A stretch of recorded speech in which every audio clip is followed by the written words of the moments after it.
pelan-pelan tumbuh cintanya sama alam, pemahamannya juga bisa tentang alam itu pemahamannya bisa lebih mengenal, lebih benar gitu ya.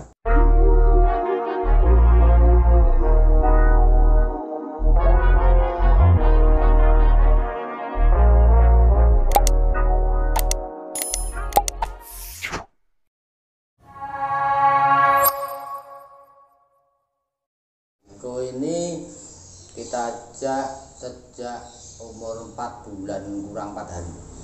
4 bulan kurang 4 hari. Ya.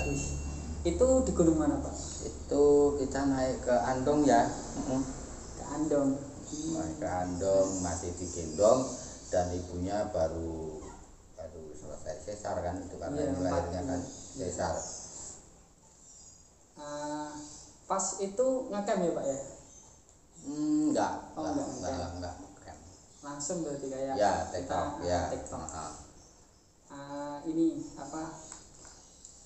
Yang perlu diketahui sebelum kita mengajak anak kecil apa sih, Pak? Ya, kenapa yang pertama itu kita ajak ke Andong karena Andong ini relatif enggak dingin. Kemudian medan juga tidak terlalu berat, hutannya tidak terlalu rimbun, jadi bahaya pacet kan bisa diminimalkan. Terus ada sumber air, jadi ini cukup ideal untuk mengenalkan anak-anak pada pendakian. Nah, di sana kita lihat adaptasi tubuhnya terhadap suhu sama ketinggian gimana kan gitu. Nah, setelah kita lihat wah anaknya oke, anaknya juga ceria, dia bisa main berlari-lari dengan gembira, tentu saja di bawah pengawasan ya. Kalau di puncak itu kan sampai terjatuh kan juga bahaya, jadi kita biarkan tapi kita awasi. Nah, dari situ saya bisa menyimpulkan ini bisa dibawa ke gunung yang lebih tinggi, makanya habis itu kita bawa ke Ungaran. Nah, ternyata di Ungaran juga dia masih bisa ceria. Umur berapa itu ke Ungaran? Ungaran setahun mungkin.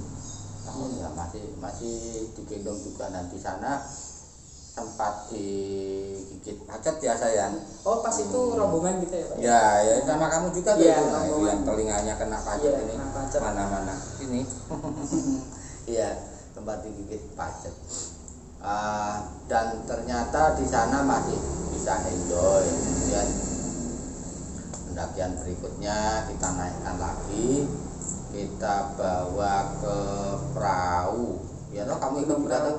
Itu perahu. Nah, di perahu ini saya melihat dia sudah mulai aktivitasnya berkurang, jadi sudah tampak kedinginan dan kurang gembira. Nah, berarti kesimpulan saya karena perahu itu lebih dingin dari ketinggian yang seharusnya, karena memang dia berada di wilayah Dieng. Dieng itu kan daerah yang menangkap suhu karena dikelilingi banyak puncak kan itu.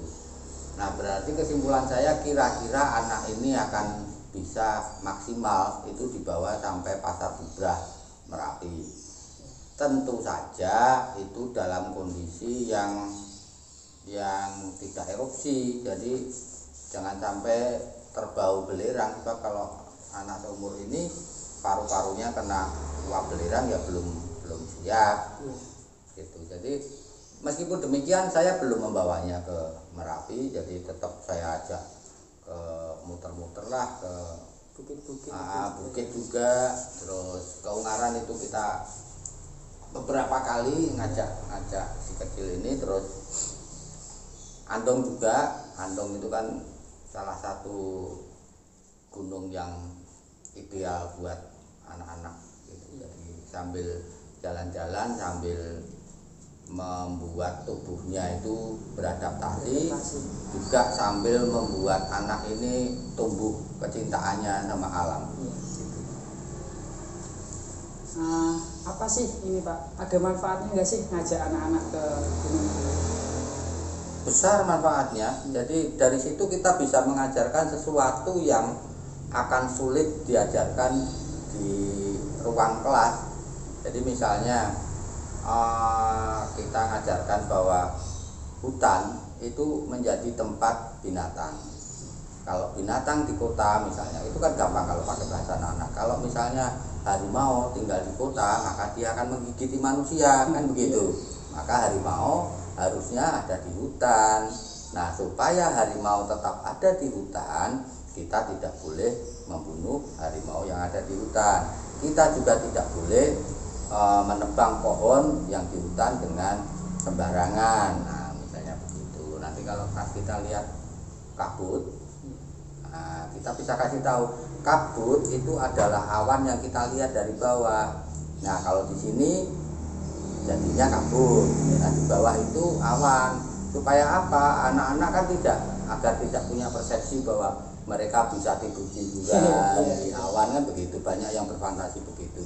Jadi dengan cara kita bawa ke gunung itu ada sisi pembelajaran yang kita nggak dapat kalau di kelas gitu.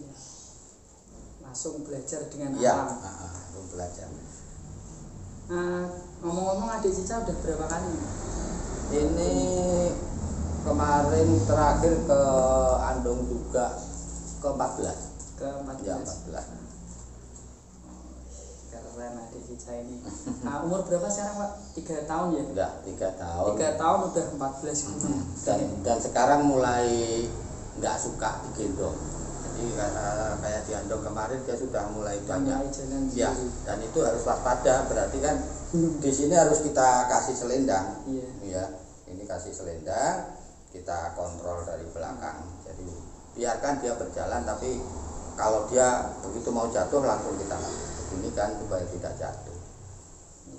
Kita aja yang dewasa ini yang menyesuaikan. Yang penting anak happy, merasa bermain, pelan-pelan tumbuh cintanya sama alam, pemahamannya juga bisa tentang alam itu pemahamannya bisa lebih mengenal, lebih benar gitu ya. Gitu. Oke teman-teman, berarti tadi itu kesimpulannya pemahaman ke anak itu lebih enak kalau kita ajak langsung ke tempatnya, ke alam. Betul. Ya. Jadi kalau kita cuma belajar di sekolahan, mengenal alam itu kan hanya sebatas materi. Jadi kita tidak tahu itu aslinya gimana. Tapi kalau kita ajak ke alam, edukasi ke alam, jadi itu tahu. Sebenarnya di alam juga kita sama teman-teman juga diajari cara bertahan hidup di alam. Nanti ada di channel ibu saya. Nanti bisa di subscribe channelnya Dia Tomblok Channel, itu menguap beberapa tentang misteri ya Pak ya. Iya. Misteri gunung nanti ada di channelnya Mas Garuda juga tentang ceritanya Bapak. Jadi kita ini sama-sama nge-share bagaimana sih ya tentang edukasi gunung yang baik dan benar. Itu aja sih yang bisa kita bahas sini.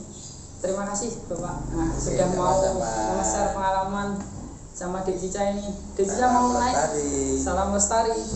Dek Cica mau nanjak kemana lagi nih? Mau kemana? Ayo.